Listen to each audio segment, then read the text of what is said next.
रानी की माँ रानी से कहती है कि मैं तो जैसे ही फ़िज़ा को मिली हूँ मुझे तो बिल्कुल ऐसा नहीं लगा है कि मेरे बेटे की चॉइस में कोई ना कोई ख़राबी है। देखो ऐसा कुछ भी नहीं है।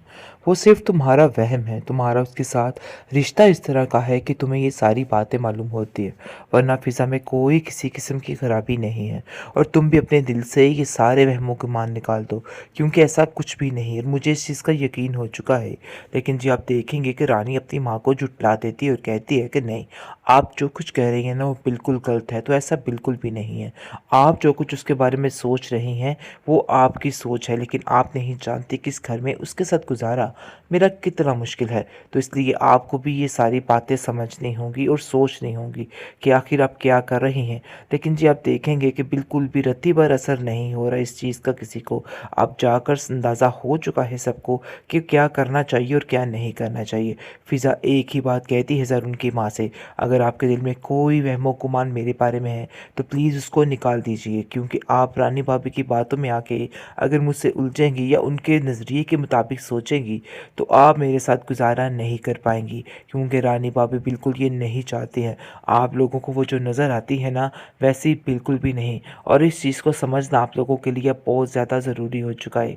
लेकिन जी आप देखेंगे कि रानी ये सारी बातें सुन के काफ़ी ज़्यादा गुस्से में आ जाती है और कहती है कि तुम्हारी अकड़ वहीं की वहीं रह गई। मैंने इतना कुछ करने की कोशिश की तुम्हारे लिए, लेकिन उसके बावजूद तुम मेरा बुरा ही चाहती हो और मेरे बारे में बुरा ही सोचती हो। वो फिर दोबारा से बदगुमानियाँ बननी शुरू कर देती है साकिब के दिमाग में। लेकिन उसकी माँ उसको एक ही बात समझाती है कि बेटा इन सब चीज़ों का कोई फ़ायदा नहीं है। सारी ज़िंदगी बिल्कुल अकेली और तन्हा रह जाओगी। ये बात तुम अपने ज़हन में रखना। इसलिए बेहतर यही है कि अपने दिल से ये सारे वहमो-गुमान निकाल दो। ऐसा कुछ भी नहीं होगा। से ये सारी बातें निकाल दो, क्योंकि हमें यकीन है कि तुम वाक़ई में दिल के साथ इस बात पर राज़ी हुई हो। लेकिन ज़ारून को अपनी बहन का कहीं न कहीं अंदाज़ा है और वो कहता है कि पता नहीं क्यों मुझे ऐसा लगता है कि कोई बनावट और झूठ है इस रानी की इन बातों में। मुझे रानी पे बिल्कुल भी यकीन नहीं। इसलिए मैं चाहता हूँ कि जितनी जल्दी हो सके इस मामले को सँभाल लिया जाए, क्योंकि ये सारी चीज़ें बहुत जल्द करने वाले हैं। मुझे बिल्कुल भी यकीन नहीं है ये लोग फ़िज़ा के साथ कुछ भी कर सकते हैं, क्योंकि फ़िज़ा सारी हकीकत बता देती है और बता देती है कि आखिर उसको किस तरीके से ज़लील और रुसवा किया जा रहा है। उसके सामने उसकी बार-बार तज़लील की जाती है, लेकिन ये बात उन लोगों को बिल्कुल भी पसंद नहीं आती है। फ़िज़ा इन सब चीज़ों को बड़े ही ख़ामोश अंदाज़ से बर्दाश्त किए जा रही है कि आखिर ये सब कुछ क्या है, क्योंकि उसके पास और कोई ऑप्शन नहीं है, जिसकी वजह से उसको ये सब कुछ बर्दाश्त करना ही पड़े।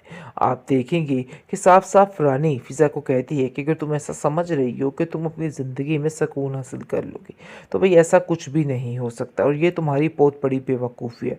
और ये बार-बार हरम को और उसकी माँ को इधर बुलाने की कोई ज़रूरत नहीं है।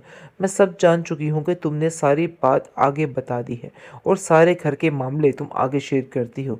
मैं इस चीज़ को बिल्कुल भी बर्दाश्त नहीं करूँगी और ये बात शायद तुम नहीं जानती। मैं तुम्हें सिर्फ़ इतना कहना चाहती हूँ कि इस घर की बात आइंदा आगे कभी ना निकले और कोई भी बात अरहम या उसकी माँ को पता ना चले तो बेहतर है, क्योंकि सारे घर की बातें जिस तरीके से उन लोगों तक पहुँच गई, ये बात सुन के मुझे काफ़ी अफ़सोस हुआ। तुम्हारी वजह से तुम्हारी बहन का रिश्ता भी ख़राब हुआ है, और लेकिन इस चीज़ का इल्ज़ाम भी तुम सिर्फ़ और सिर्फ़ मुझे ही दोगी और मैं इस बात को बड़े अच्छे तरीके से जानती हूँ। लेकिन इन सब चीज़ों के पीछे गलती तुम्हारी है और तुम्हें इन सब बातों को अब समझना होगा और अपने आप को इस तरीके से तुम साइड पे नहीं हो सकती। मतलब ये है कि वरीदा का दिमाग बुरे तरीके से ख़राब कर रही है कि ये सब कुछ किया दरा जो है ना वो तुम्हारी बहन का है और वही ये सब कुछ करने की कोशिश करे। बेहतरीन ड्रामा सीरियल शिकंजा के इस एपिसोड में आप देखेंगे कि अगर आपको ये लग रहा है कि रानी जो है ये सारी सिचुएशन को बड़े अच्छे तरीके से हैंडल करके इस बात के लिए राज़ी हो गई है कि ज़रून का रिश्ता अब फ़िज़ा के साथ होगा, तो ये आप लोगों की बहुत बड़ी भूल है। इसके पीछे उसकी कोई बहुत बड़ी चाल छुपी है। वो ऐसा हरगिज़ नहीं कर सकती, लेकिन वो अपनी माँ और सब घरवालों को इस बात का यकीन दिला रही है कि वाक़ई में वो इस बात के लिए काफ़ी ज़्यादा खुश और रज़ामंद है। लेकिन अंदर ही अंदर किस तरीके से उन लोगों की जड़ें काटने की कोशिश कर रही है, इस चीज़ का अंदाज़ा जनाब किसी को नहीं हो रहा। आप देखेंगे कि ज़रूर उनकी माँ काफ़ी खुश होती है पहले और कहती है कि देखो बेटा, ये सारी चीज़ें तुम्हारी ही हैं और सब कुछ हर चीज़ पे तुम्हारा हक है। फ़िज़ा तुम फ़िक्र मत करना, वो तुम्हारा घर है और हर चीज़ तुम्हारी है। इसलिए तुम्हें किसी भी तरह से फ़िक्र करने की कोई ज़रूरत नहीं है। रिदा भी अपनी बहन के लिए काफ़ी ज़्यादा खुश है और कहती है कि देखो ज़रा उनकी माँ तुमसे कितना प्यार करती है। लेकिन ये चीज़ बिल्कुल भी रानी को पसंद नहीं आती। रानी अंदर ही अंदर इस चीज़ को लेके काफ़ी ज़्यादा गुस्सा कर रही होती है और सोचती है कि आखिर कैसे वो ये सब कुछ कर सकती है, मुझे तो कुछ समझ नहीं आ रहा है। और वो कहती है कि आप लोग तो कुछ ज़्यादा ही उस पर जान निछावर करने की कोशिश कर रहे हैं। किस किस्म की बेवकूफ़ी से काम लिया जा रहा है, मुझे तो कुछ समझ नहीं आ रही है। आप लोगों को ये सारी चीज़ें ज़ेब नहीं देती हैं। देखिए, आप अभी फ़िज़ा को नहीं जानती। फ़िज़ा जब आपके घर आएगी ना, फिर आपको अंदाज़ा होगा कि आखिर फ़िज़ा चीज़ क्या है। लेकिन अभी आप इन बातों को नहीं समझ पाएँगे। साकिब को कहती है कि मैं इस बात के लिए खुद राज़ी हुई हूँ, लेकिन फ़िज़ा को ऐसा क्यों लग रहा है कि जो कुछ भी हो रहा है, मैं सब कुछ जानबूझकर कर रही हूँ और इसमें मेरी कोई रज़ामंदी शामिल नहीं है। ज़रूर की माँ कहती है कि बेटा अगर तुमने नीयत के साथ ये काम किया है ना, तो तुम्हें परेशान होने की कोई भी ज़रूरत नहीं है। देखो अगर तुम ऐसा सोच रही हो तो अपने दिल से ये सारी बातें निकाल दो, क्योंकि हमें यकीन है कि तुम वाक़ई में दिल के साथ इस बात पर राज़ी हुई हो। लेकिन ज़ारून को अपनी बहन का कहीं न कहीं अंदाज़ा है और वो कहता है कि पता नहीं क्यों मुझे ऐसा लगता है कि कोई बनावट और झूठ है इस रानी की इन बातों में। मुझे रानी पे बिल्कुल भी यकीन नहीं।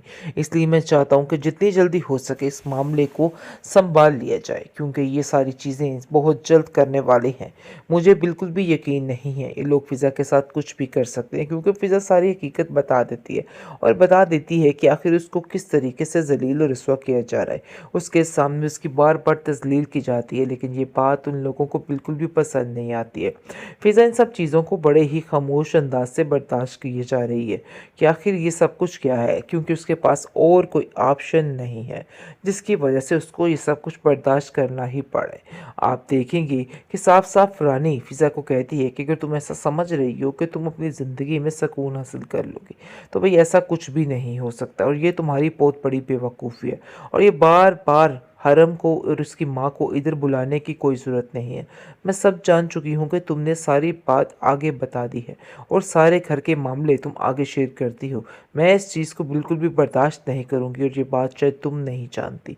मैं तुम्हें सिर्फ़ इतना कहना चाहती हूँ कि इस घर की बात आइंदा आगे कभी ना निकले और कोई भी बात अरहम या उसकी माँ को पता ना चले तो बेहतर है, क्योंकि सारे घर की बातें जिस तरीके से उन लोगों तक पहुँच गई, ये बात सुन के मुझे काफ़ी अफ़सोस हुआ। तुम्हारी वजह से तुम्हारी बहन का रिश्ता भी ख़राब हुआ है और लेकिन इस चीज़ का इल्ज़ाम भी तुम सिर्फ़ और सिर्फ़ मुझे ही दोगी और मैं इस बात को बड़े अच्छे तरीके से जानती हूँ। लेकिन इन सब चीज़ों के पीछे गलती तुम्हारी है और तुम्हें इन सब बातों को अब समझना होगा और अपने आप को इस तरीके से तुम साइड पे नहीं हो सकती। मतलब ये है कि वरीदा का दिमाग बुरे तरीके से ख़राब कर रही है कि ये सब कुछ किया दरा जो है ना,